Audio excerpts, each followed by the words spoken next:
कक्षा की शुरुआत करने की मैं घोषणा करता हूं। आज हम ज्योग्राफी की क्लास में हैं, जैसे कि मेरे द्वारा पहले पूर्व कक्षा में कहा गया था। और ज्योग्राफी में हम सेकंड चैप्टर में हैं। आप सभी को याद होगा कि एज बेस्ड प्रॉब्लम यानी गणित के चैप्टर को पढ़ने से पूर्व हम ज्योग्राफी के चैप्टर 2 में हिमालय को देख रहे थे। और हिमालय की कड़ी में हम सबने देखा कि हिमालय को हमने 4 पार्ट्स में बांट कर देखा था। एक पार्ट जिसका नाम है ट्रांस हिमालय। ट्रांस हिमालय का निर्माण हिमालय से पूर्व हुआ है, इसको ध्यान में रखना है।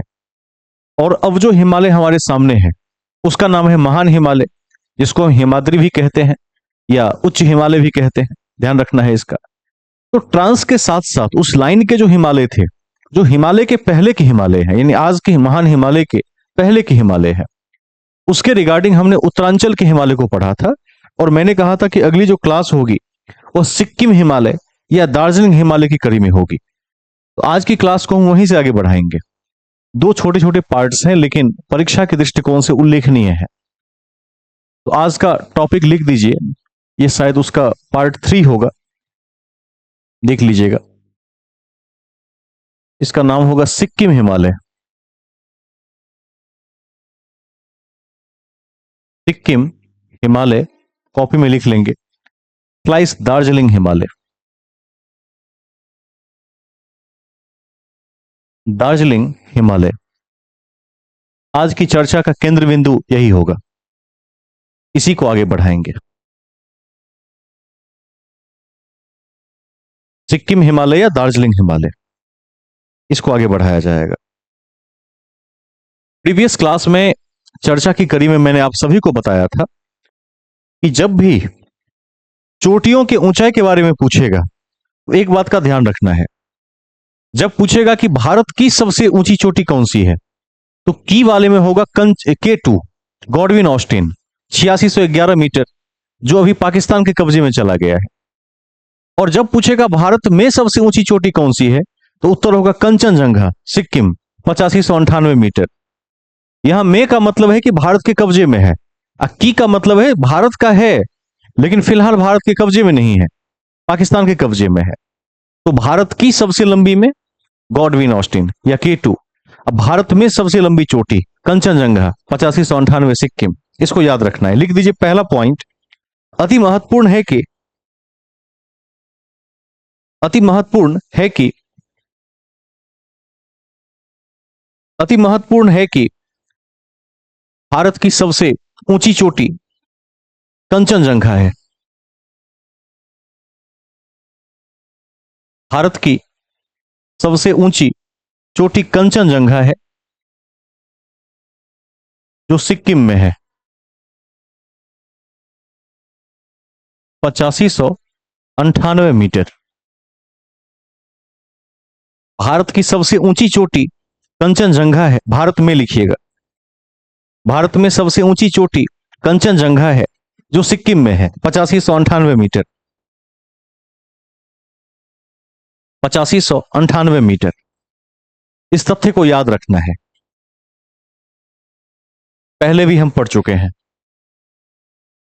अब इसी कड़ी में अब देखिए, हिमालय एक ऐसा क्षेत्र है जो विविधताओं से भरा हुआ है। जैसे जैसे ज्योग्राफी में हम आगे बढ़ते जाएंगे तो हम पाएंगे कि हिमालय में जैव विविधता देखने को मिलती है, बायोडायवर्सिटी का केंद्र है, हॉट स्पॉट है। और जहां बायोडायवर्सिटी होगी वहां जनजातियों के होने से भी इनकार नहीं किया जा सकता। तो एक लेप्चा जनजाति है जो परीक्षा के दृष्टिकोण से बहुत महत्वपूर्ण है और पूछा भी जाता है। लिख दीजिए, लेप्चा जनजाति सिक्किम में ही पाई जाती है। लेप्चा जनजाति सिक्किम में ही पाई जाती है। लेप्चा जनजाति सिक्किम में ही पाई जाती है। सिक्किम में ही पाई जाती है।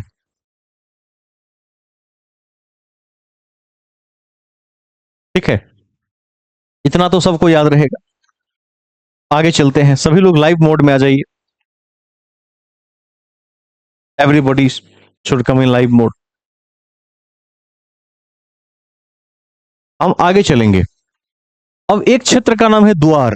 द्वार को याद रखिएगा, पहाड़ी क्षेत्रों में नाम को बिल्कुल ध्यान में रखना चाहिए, पूछा जाता है। अब ये द्वार क्या है?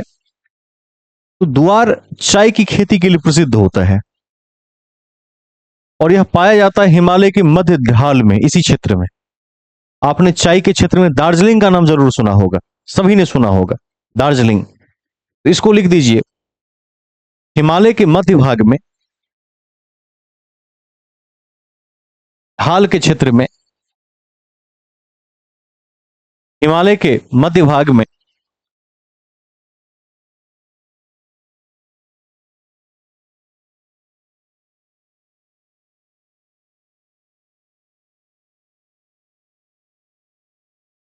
हिमालय के मध्य भाग में ढाल के क्षेत्र में द्वार पाया जाता है जो चाय की खेती के लिए प्रसिद्ध है। चाय की खेती के लिए प्रसिद्ध है। द्वार को याद रखना है, बहुत पूछा जाने वाला क्वेश्चन है। चाय की खेती के लिए प्रसिद्ध है। ठीक है। अब एक चीज समझिए ध्यान से, एक चैप्टर है ज्योग्राफी में वन। जब वन को पढ़ाएंगे तो वहां पर हम पढ़ते हैं सदाबहार वन, उष्णकटिबंधीय सदाबहार वन। कोई बता सकता है कि सदाबहार वन में कौन कौन से वृक्ष पाए जाते हैं? कौन बताएगा?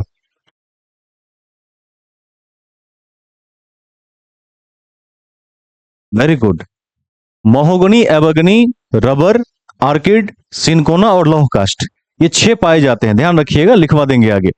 उसमें एक है ऑर्किड, और ऑर्किड इसी क्षेत्र में पाया जाता है। लिख दीजिए अगले पॉइंट में, यहां ऑर्किड भी पाई जाती है।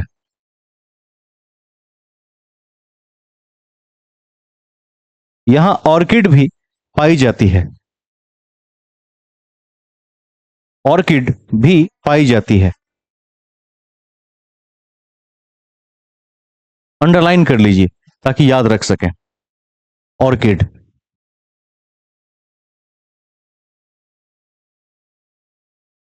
इतनी बातें यदि सिक्किम हिमालय में याद रख लेते हैं तो काम चल जाएगा, दिक्कत नहीं होगी। अब चौथा हेडिंग बनाइए, अरुणाचल हिमालय।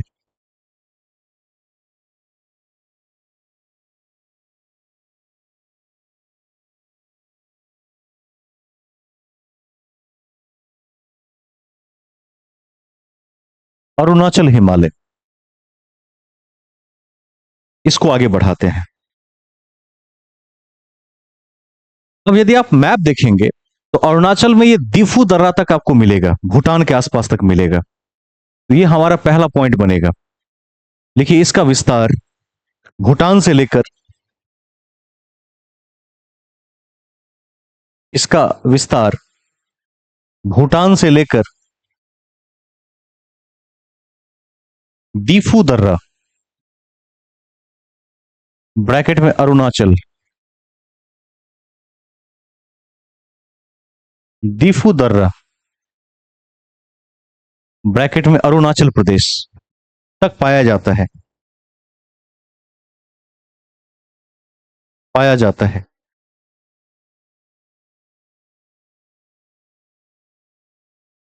अरुणाचल प्रदेश तक पाया जाता है। दीफू को याद रखना है, घेर के रख लीजिए उसको। अब इसमें 2 चोटियां हैं। पूरब के सबसे छोर पर जो चोटी है हिमालय में, उसका नाम है नामचा बरवा। एक और चोटी है कांगतू। लिख दीजिए प्रमुख चोटियां, नामचा बरवा और कांगतू। नामचा बरवा और कांगतू लिख के रख लीजिए। कभी कोई आपसे पूछे कि हिमालय का विस्तार कहां से कहां तक है, तो आप कह सकते हैं कि पूरब में नामचा बरवा से लेकर और पश्चिम में नंगा पर्वत तक फैला है। ध्यान रखिएगा इसे, पंजाब के क्षेत्र की तरफ। ठीक है, कभी नहीं भूलना है। जो माउंटेन रेंज का विस्तार है वो यहां से यहां तक है, टुकड़ों में। नामचा बरवा से लेकर नंगा पर्वत तक है, पश्चिम भारत में।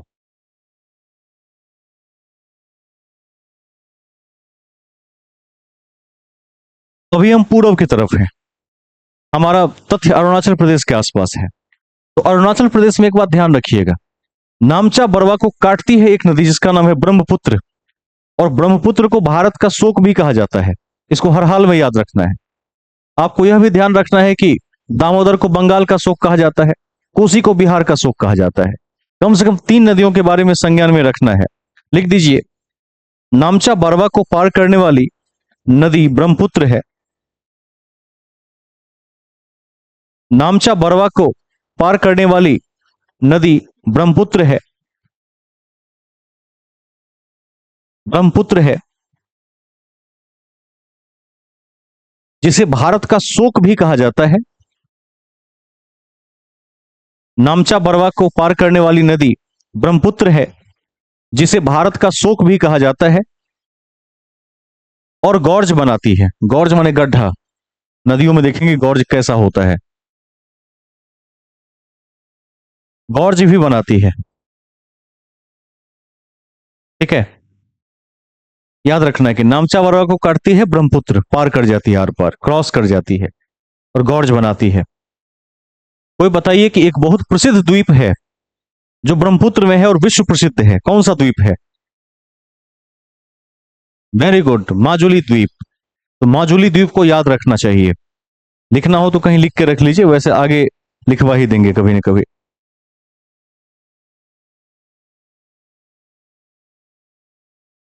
कुछ और बातें इसमें महत्वपूर्ण है। कोई बताएंगे ब्रह्मपुत्र की सहायक नदियां कौन सी है?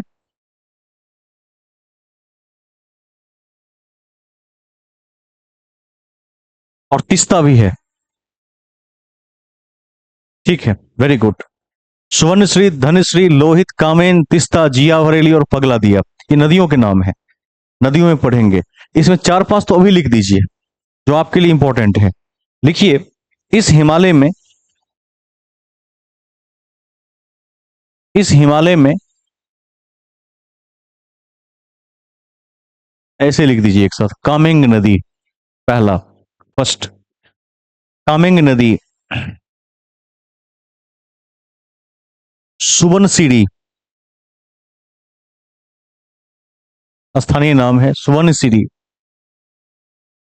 कामेंग नदी, सुवर्णसिरी, लोहित, लोहित नदी, दिवांग नदी, और पांचवा लिखिए दिहांग नदी। दिवांग दिहांग दोनों अरुणाचल में है, ध्यान रखिएगा। दिवांग और दिहांग,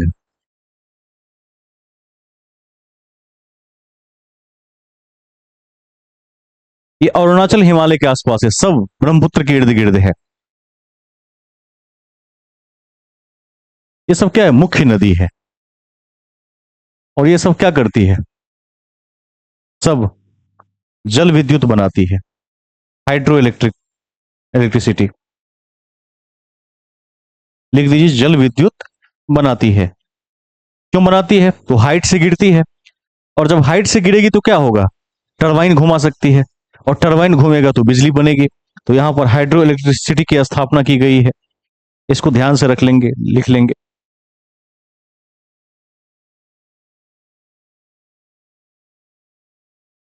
एक एक तथ्य को जिह्वाग्र पर रखेंगे, जैसे सुवर्णश्री, धनश्री, लोहित, मानस, कामेन, तीस्ता, जिया भरेली, पगला दिया, ऐसे।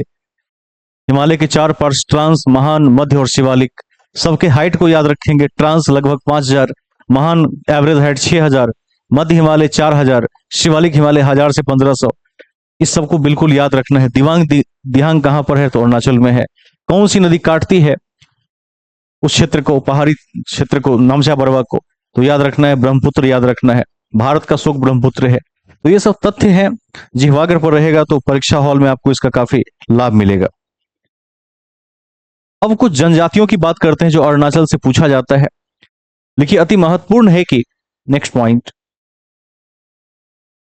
अति महत्वपूर्ण है कि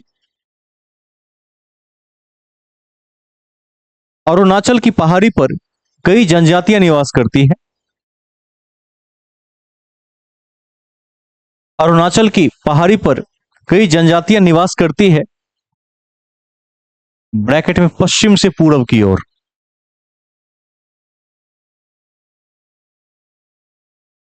पश्चिम से पूरब की ओर कई जनजातियां निवास करती है पश्चिम से पूरब की ओर। पहला लिखिए मोनप्पा, ये सबसे पश्चिम में हुआ। आबोर, मिसमी, मोनप्पा, आबोर, मिसमी। एक और है निशी, और एक आप सभी ने नाम सुना होगा नागा। नागा जनजाति होता है एक, ये पश्चिम से पूरब की ओर निवास करती है, बसी हुई है।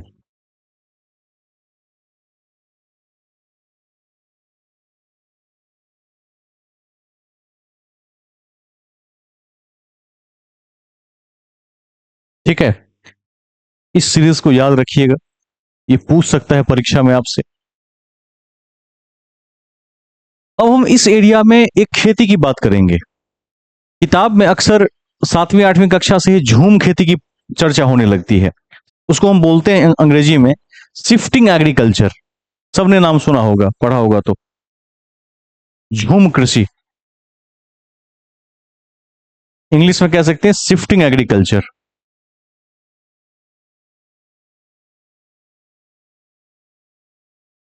ठीक है, अब ये क्या है?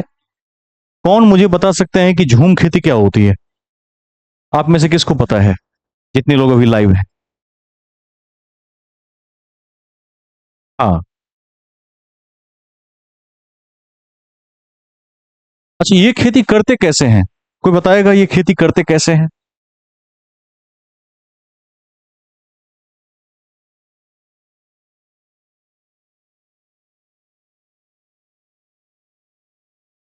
ठीक है, वेरी गुड।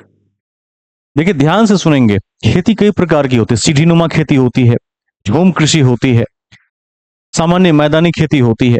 झूम में क्या होता है, जो पहाड़ी क्षेत्र होता है, पहाड़ी क्षेत्र में अक्सर जंगल होते हैं और क्षेत्र असमतल होता है, नन प्लेन होता है, प्लेन होता ही नहीं है। तो ऐसी एरियाज में क्या होता है, जो आदिवासी या जनजाति समूह वहां निवास करती है, वो एक बड़े हिस्से के जंगल को काटकर जला देते हैं। जब जंगल को काटकर जला देते हैं तो राख बन जाता है खाद, और एरिया हो जाता है खाली जहां खेती कर सकते हैं। 5-10 साल वहां खेती किया, उसके बाद चूंकि वहां उर्वरक तो होता नहीं है, तो जैसे ही देखा कि भूमि की उर्वरा शक्ति घटने लगी, तो उनको लगता है कि उपज होगा नहीं। तो उस कंडीशन में वो क्या करते हैं, खेती छोड़ के वहां से शिफ्ट हो जाते हैं कहीं और फिर किसी और इलाके के जंगल को फिर काटते हैं, उस जंगल को जला देते हैं और वहां खेती योग्य भूमि बनाते हैं।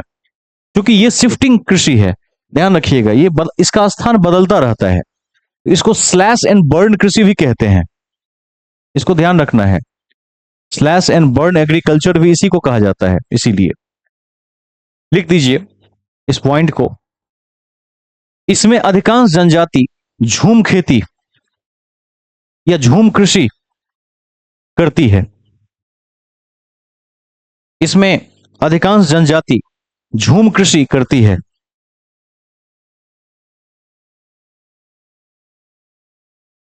झूम कृषि करती है। इंग्लिश में शिफ्टिंग एग्रीकल्चर, इंग्लिश याद रखना है सबका,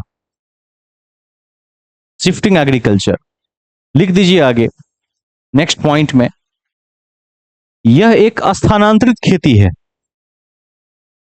जिसे स्लैश एंड बर्न खेती भी कहते हैं। यह एक स्थानांतरित खेती है जिसे स्लैश एंड बर्न खेती भी कहते हैं। स्लैश एंड बर्न खेती भी कहते हैं।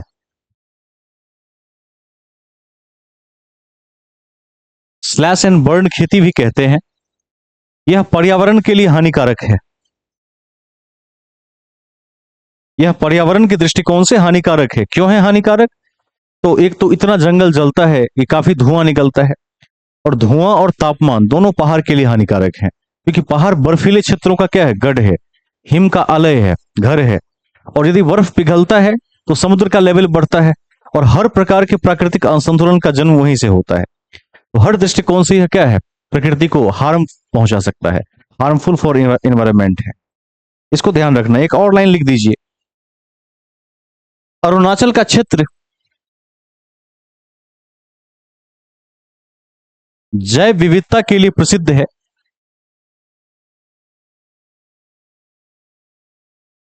अरुणाचल का क्षेत्र जैव विविधता के लिए प्रसिद्ध है, जिसके कारण अरुणाचल का क्षेत्र जैव विविधता के लिए प्रसिद्ध है, जिसके कारण इसे हॉट स्पॉट भी कहा जाता है।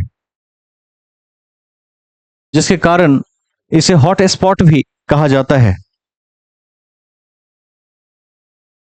हॉट स्पॉट भी कहा जाता है।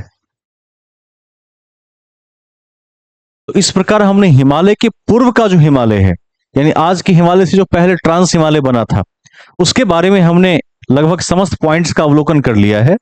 कुछ अन्य बातों के साथ इस सेक्शन को हम समाप्त भी कर देंगे। हेडिंग में लिखी बूस्टर फैक्ट्स, महत्वपूर्ण बातें।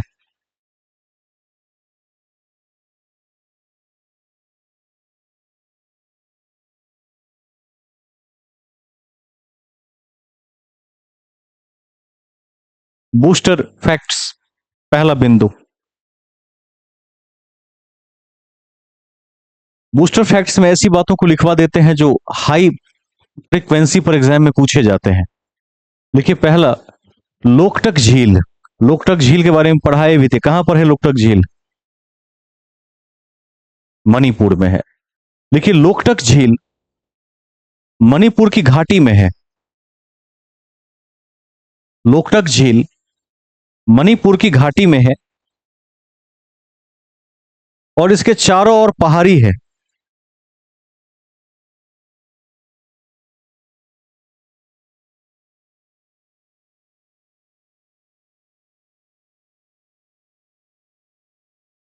इसके चारों ओर पहाड़ी है, जिसे मोलेसिस बेसिन कहा जाता है।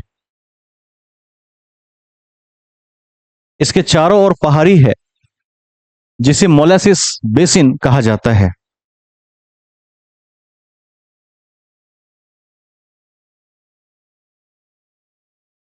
मोलेसिस बेसिन कहा जाता है।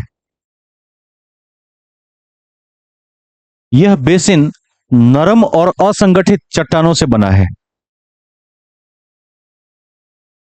यह बेसिन नरम और असंगठित चट्टानों से बना है।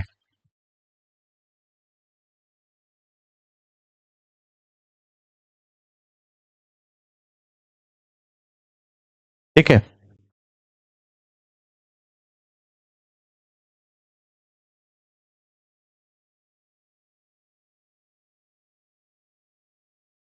आप में से कितने लोगों ने केबुल लामजाओ का नाम सुना है?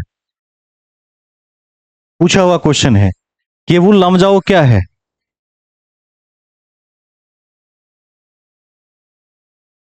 लिख दीजिए, पूछेगा। हाँ, वेरी गुड।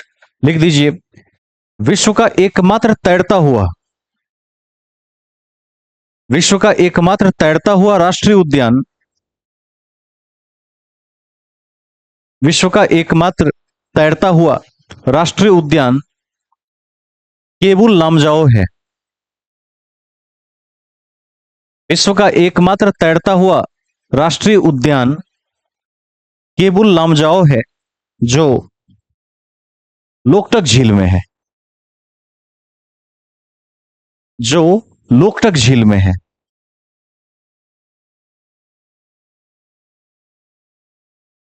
लोकटक झील में है। इसी कड़ी में घाटी को जरूर याद रखिएगा, बराक नदी घाटी। इसके बारे में पूछा जाता है।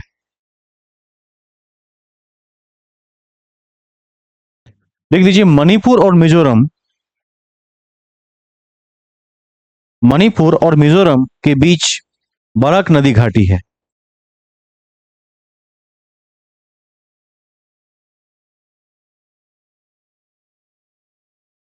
ठीक है, इस घाटी को अंडरलाइन करके रख लें। कभी आपसे हो सकता है कि इरावती नदी के बारे में क्वेश्चन पूछ ले। बहुत बार पूछा गया है। इरावती को ही इरावदी भी कहते हैं, पुराना नाम था इरावती।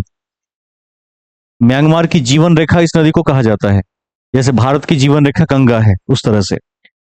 लिख दीजिए, इरावती नदी को म्यांमार की जीवन रेखा कही जाती है।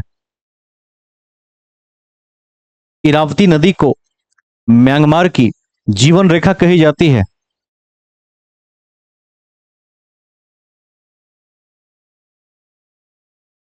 कही जाती है। एक और क्वेश्चन यहां से बहुत पूछता है। क्या पूछता है? या तो पूछेगा कि अराकोन योमा पर्वत श्रेणी कहां पर है। कहां पर है? म्यांमार में है। यह आपसे पूछ सकता है कि हिमालय का ऐसा विस्तार जो म्यांमार तक जाता है उसका क्या नाम है। तो हिमालय का जो कोना म्यांमार तक पहुंच गया है उस कॉर्नर को बोलते हैं अराकोन योमा पर्वत श्रेणी। लिख दीजिए, हिमालय के विस्तार को म्यांमार में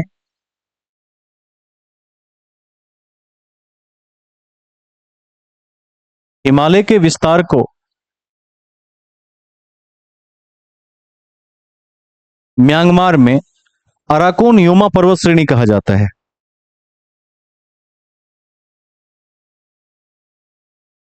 ठीक है, कहा जाता है। इन बातों को बिल्कुल संज्ञान में रखना चाहिए। इसमें और भी कई बातें हो सकती हैं, दो चार बातें और लिख के रख लीजिए। टर्शरी युग के बारे में नहीं लिखवाए हैं, वो भी लिख लीजिए। लिखिए नेक्स्ट पॉइंट, हिमालय एक वलित पर्वत है।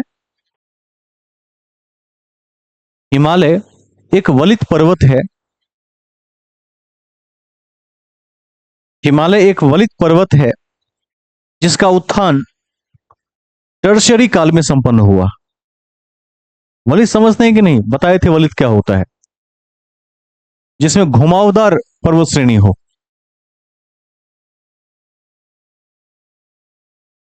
जिसका निर्माण टर्शरी काल में हुआ। रट जाइए, इसको पूछा जाएगा। आज ही एक तथ्य बताए हैं कि महान हिमालय का दूसरा नाम क्या है, कौन बता सकते हैं? अभी अभी बताए हैं, हिमाद्री या उच्च हिमालय। लिख दीजिए, महान हिमालय का दूसरा नाम हिमाद्री या उच्च हिमालय है।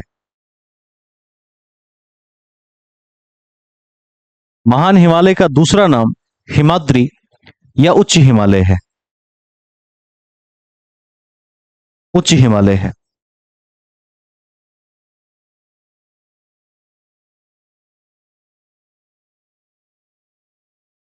वैसे जब आगे चलेंगे तो हम दर्रों को पढ़ेंगे, जैसे वुर्जिल, जोजिल और बर्निहाल जम्मू कश्मीर की तरफ। शिप किला वारालाचा कहां पर है, कौन बता सकते हैं?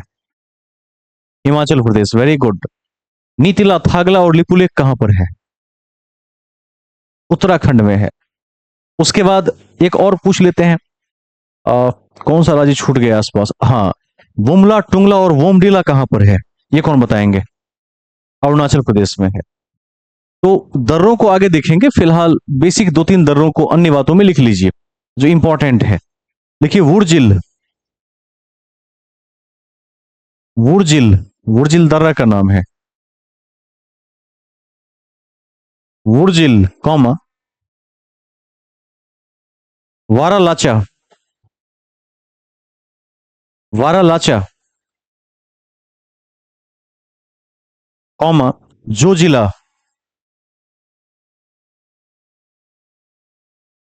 जोजिला और माना दर्रा महान हिमालय के प्रमुख दर्रे हैं।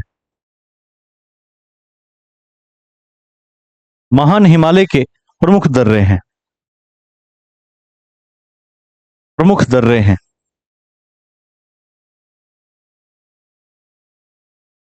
ठीक है। अब हिमालय के चार पार्ट्स को तो याद ही रखना है, ट्रांस, महान, मध्य और शिवालिक, रटा जाना चाहिए। अब इसमें एक लघु हिमालय जिसको हम कह सकते हैं मध्य हिमालय भी, ठीक है, उसकी श्रेणियां भी हैं। इसको लिख दीजिए। लिखिए, लघु हिमालय की प्रमुख श्रेणियां हैं। लघु हिमालय की प्रमुख श्रेणियां हैं, पीड़ पांजाल, पीड़ पांजाल, प दीर्घ का र, पीड़ पांजाल, कौमा धौलाधर, धौलाधर, कौमा महाभारत श्रेणी,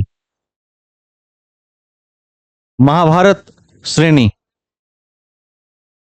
और मसूड़ी श्रेणी, मसूड़ी,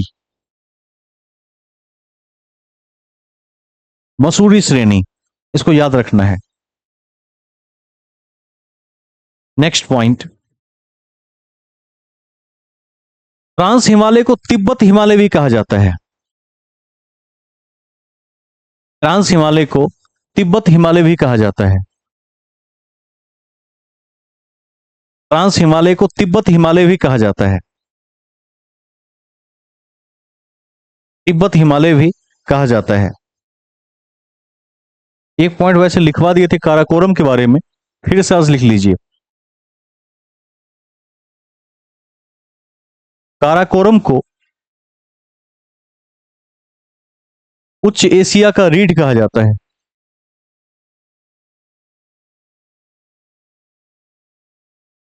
काराकोरम को उच्च एशिया का रीढ़ कहा जाता है। काराकोरम को उच्च एशिया का रीढ़ कहा जाता है। बताए थे ना, काराकोरम, लद्दाख और जास्कर श्रेणी, 3 श्रेणियां हैं तिब्बतन की तरफ, चाइना से भारत की तरफ, याद रखिएगा। अब पश्चिमी घाट की बात करते हैं। जैसे भारत के नक्शे को यदि आप नीचे से देखेंगे ना इस तरह से, तो ये पश्चिमी घाट का हिस्सा है, पश्चिम की तरफ। देखिए पश्चिमी घाट पर्वत, पश्चिमी घाट पर्वत प्रायद्वीपीय पठार का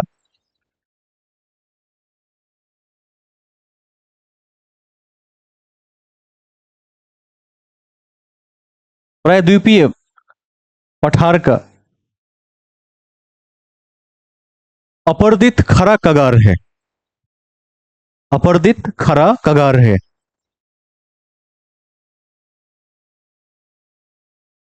कगार है, को याद रखना है।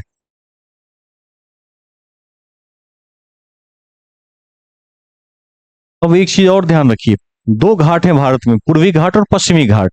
क्योंकि जब नीचे वी की तरह इंडिया है तो पश्चिम का घाट, एक पूरब का घाट। जब हम पश्चिमी घाट के दर्रों की बात करते हैं, कौन सुना सकता है कौन कौन से दर्रे हैं?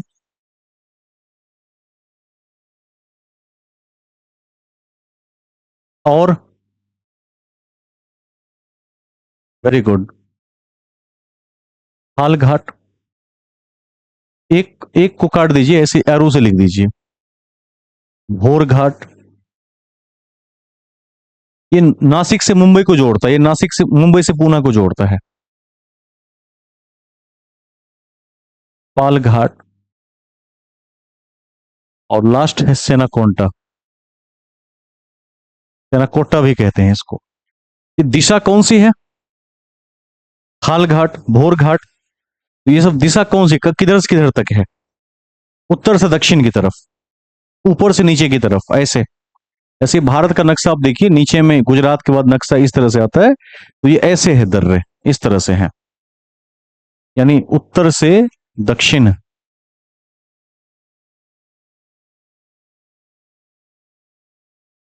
4 दर्रे हैं पश्चिमी घाट में, खाल घाट, भोर घाट, पाल घाट और सेनाकोंटा।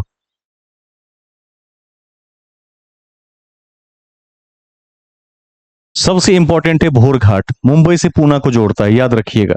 लिख ही दीजिए कहीं पर, खाल घाट के आसपास लिख दीजिए मुंबई टू नासिक, भोर घाट मुंबई टू पूना।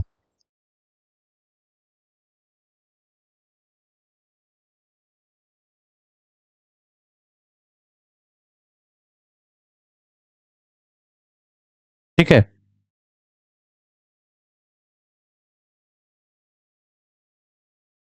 मुंबई टू नासिक और मुंबई टू पूना, 2 को याद रख लीजिए कम से कम, बाकी नहीं पूछेगा। एक बात और याद रखना है, ये चारों घाट, और पूरब के जो घाट हैं और पश्चिम के जो घाट जहां पर मिलते हैं, वो है नीलगिरी का स्थान। उस स्थान को बोलते हैं नीलगिरी। यहां पूर्वी और पश्चिमी घाट मिल जाते हैं आकर। यह है पश्चिम का हिस्सा, यह है पूरब का हिस्सा। लिख दीजिए अगले पॉइंट में, पश्चिमी घाट और पूर्वी घाट का मिलन स्थल नीलगिरी पर्वत है। पूर्वी घाट और पश्चिमी घाट का मिलन स्थल नीलगिरी पर्वत है। नीलगिरी पर्वत है।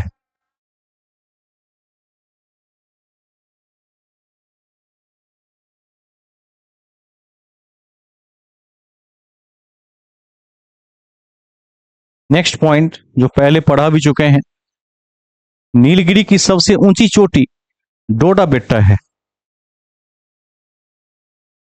2637 मीटर। नीलगिरी की सबसे ऊंची चोटी डोडा बेट्टा है।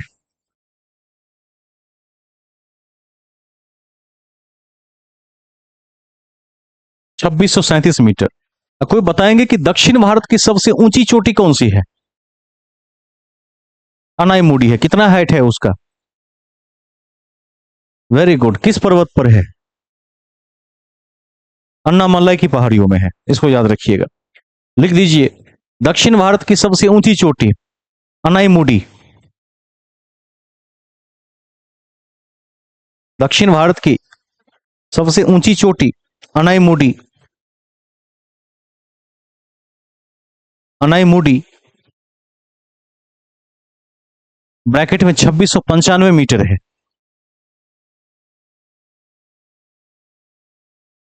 2695 मीटर है।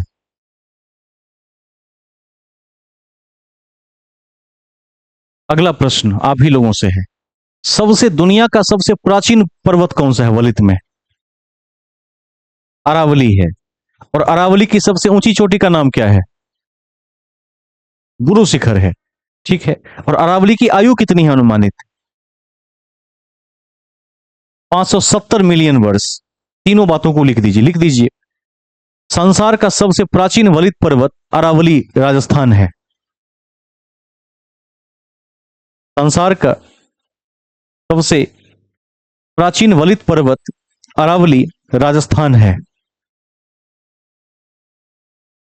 अरावली राजस्थान है, जिसकी अनुमानित आयु 570 मिलियन वर्ष है। जिसकी अनुमानित आयु 570 मिलियन वर्ष है।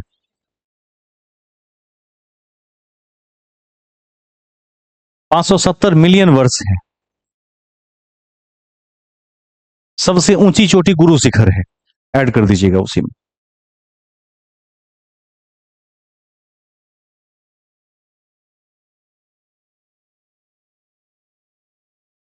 ठीक है। अब एक चीज ध्यान से सुनिए, भारत के नक्शे का जो निचला हिस्सा है, इसमें पूरब के साइड बंगाल की खाड़ी है। इधर सबको पता है, अब नक्शा दिखाए थे। इस तरफ क्या है? अरब सागर है इस तरफ, और यहां पर है हिंद महासागर। तो ये जो पूरब के तट का मैदान है, इसके दो पार्ट्स हैं, हो सकते हैं ना। एक तो हो सकता है उत्तरी हिस्सा, और दूसरा हो सकता है दक्षिणी हिस्सा। तो इसमें जो उत्तर का हिस्सा है, इसको बोलते हैं उत्तरी सरकार। और दक्षिण का जो हिस्सा है, इसको बोलते हैं कोरोमंडल का तट, जो चावल के लिए विश्व प्रसिद्ध है तमिलनाडु में। लिख दीजिए इस पॉइंट को। लिखिए, पूर्वी घाट, पूर्वी घाट मत लिखिएगा, पूर्वी तटीय मैदान, पूर्वी तटीय मैदान के उत्तरी भाग को, पूर्वी तटीय मैदान के उत्तरी भाग को उत्तरी सरकार कहा जाता है। उत्तरी सरकार कहा जाता है। जबकि दक्षिण के हिस्से को कोरोमंडल का तट कहा जाता है। जबकि दक्षिण के हिस्से को कोरोमंडल का तट कहा जाता है। ब्रैकेट में तमिलनाडु चावल के लिए प्रसिद्ध है। दक्षिण के हिस्से को कोरोमंडल का तट कहा जाता है, तमिलनाडु, जो चावल के लिए प्रसिद्ध है। जो चावल के लिए प्रसिद्ध है, याद रखना है।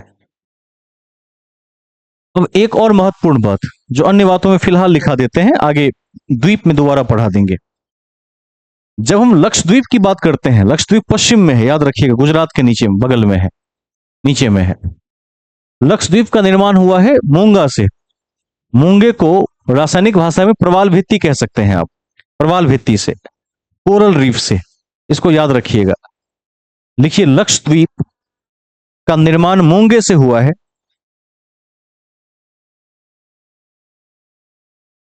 लक्षद्वीप का निर्माण मूंगे से हुआ है, मूंगे से हुआ है, अर्थात प्रवाल भित्ति द्वारा निर्मित है।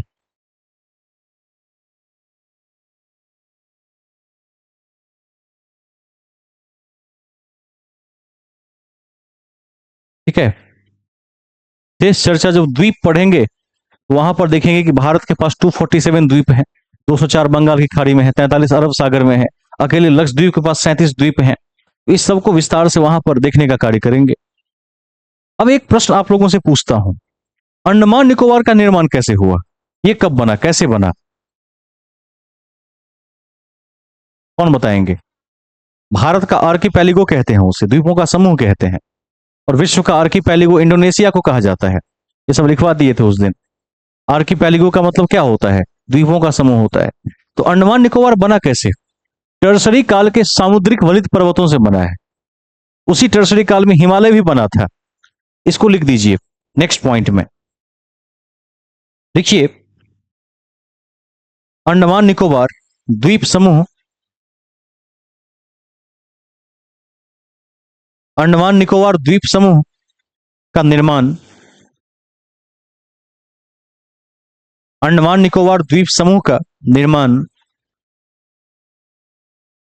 टर्सरी काल के सामुद्रिक वलित पर्वतों के फलस्वरूप हुआ है।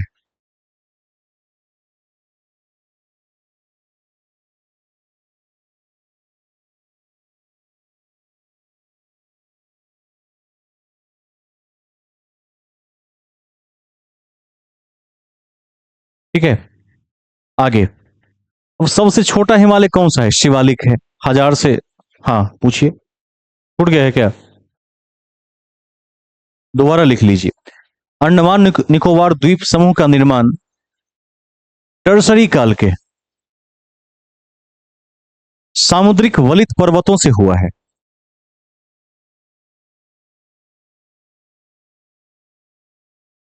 कोई बताइए कि महान हिमालय किस काल में बना?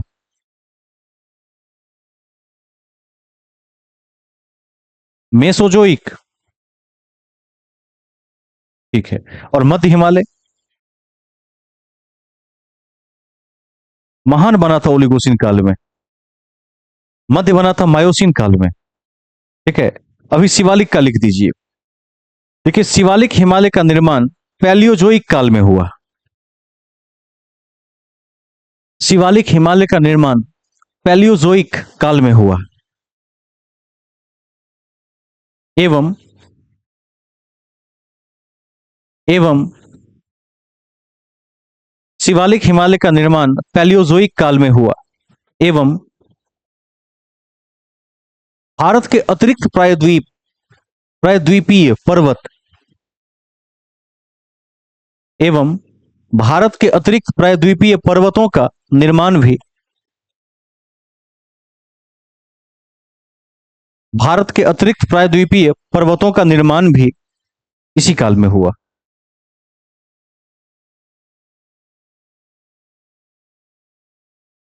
ठीक है। नेक्स्ट पॉइंट, महान हिमालय तीर का चिन्ह ओलिगोसिन काल में हुआ निर्माण। महान हिमालय तीर का चिन्ह ओलिगोसिन काल, ओलिगोसिन काल। मध्य हिमालय मायोसिन काल, इसको याद रखिएगा। असिवालिक का तो लिखवा ही दिए हैं, पेलियोजोइक युग। तो तीनों को याद रखिएगा, और ट्रांस इस सब के पहले बना, उसको याद रखना है।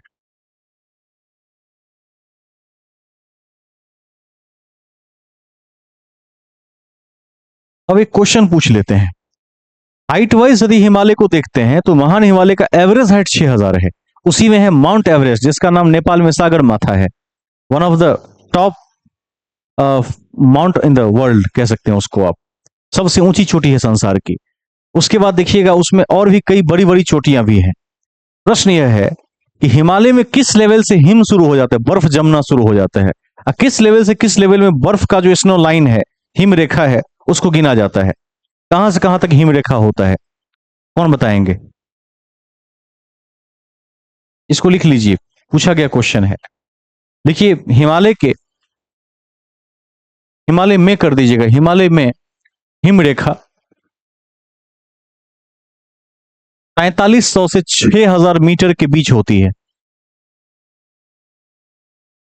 हिमालय में हिम रेखा 45 से 100 से 6000 मीटर के बीच होती है, बीच होती है। ठीक है, कोई डाउट नहीं है। टॉपिक देके छोड़ दीजिए महान हिमालय अथवा हिमालय। हिमालय को ही महान हिमालय भी कहा जाता है, महान हिमालय। अगले क्लास से महान हिमालय को पॉइंट वाइज देखेंगे, लेकिन उसके पहले कल तो चूंकि संडे है, शायद कक्षा अवकाश रहेगा कल, कल मुझे भी थोड़ा बाहर निकलना है। अगली कक्षा मंडे को ली जाएगी, लेकिन इस बीच में जो पार्टनरशिप का सेट मैथ का भेज दिए हैं, उस सेट को जरूर बना के देखिए। कोशिश करेंगे कि अगले वीक में कम से कम 2 से 3 क्लास उसको जरूर दी जाए और मैथ को थोड़ा सा खींच दिया जाए आगे, क्योंकि वह आपकी परीक्षा के दृष्टिकोण से बहुत महत्वपूर्ण है। और मैथ की एक खास बात है कि एक बार सीख गए तो जीवन में कभी नहीं भूलते हैं। उसको बनाकर आइएगा। उसका फॉर्मूला है CT equals P capital into time equals profit, जिस पर हम चर्चा आगे करेंगे। इन्हीं शब्दों के साथ आज मैं कक्षा की समाप्ति की घोषणा करता हूं। नेक्स्ट क्लास मंडे से ली जाएगी। शुभ रात्रि, सभी का धन्यवाद।